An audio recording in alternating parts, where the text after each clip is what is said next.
One punch death, CCTV footage released, is the latest headline to be on the BBC at the moment. It's currently the most read on the website.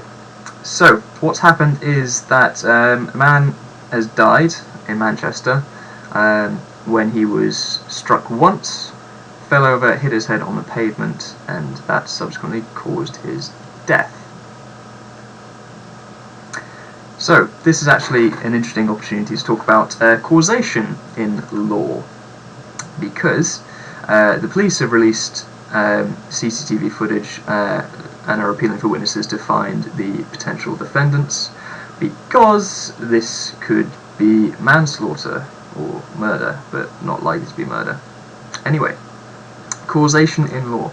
So we've got this defendant who's out there somewhere, and they have in fact caused this man's death. And even though we might typically think that it was hitting his head on the pavement which was what actually killed him, in law there is a slightly different approach. The most basic understanding of causation in law is the sine qua non causation, or in English it is the but-for causation test. This is not a strict form of legal causation, but it helps us to understand the relationships that are required. So the but-for causation test is, but for the defendant's actions, would these consequences have come about to the victim? So to put it in context here, but for the defendant's strike upon the victim, would the victim have died? So would the victim have fallen over, hit his head, and subsequently died? Okay, so yes, we should have a causal link. I mean, note that this isn't always the case. You might consider, say you're walking down the street, you trip while you're texting, and you hit your head and so you die just from the impact there. Should phones for you be held liable, even though they're in administration now? Or should the county council be held liable for placing the curb there that you fell over and subsequently died? No. We don't afford liability in these sorts of situations because there is not a direct causal link. Whereas where you've got the strike, the fall, the hit the head, the die, that is the sort of legal causal link we can work with. So we've got an action, and we've got a consequence of that is death. That means we've basically got the actus reus for murder and manslaughter. Hooray! It's very, very unlikely to be murder because, well, to be murder you would need an intent to kill or cause grievous bodily harm, and I would not imagine that was there, but then you don't know until evidence is brought and the trial happens, do you? But there would be an argument for manslaughter, given that the defendant was negligent into the results of his actions. So when you hit someone, you could expect these things to happen, and so died. Dear.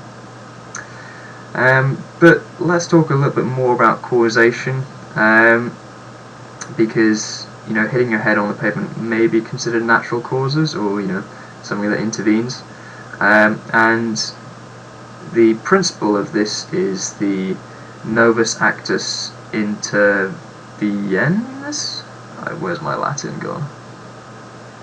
I don't know, I can't pronounce it anyway. But there's a case to illustrate this, a case called Hart, which is here. So this is from 1986, New Zealand Law Reports. Okay. So in Hart, the defendant assaulted the victim, leaving her lying unconscious on a beach below the high water mark. The victim was subsequently drowned by the incoming tide. The Court of Appeal held that the defendant had caused the death of the victim. It was thought the defendant would not have killed her had the victim been left lying above the high water mark and had only drowned because of a freak tidal wave.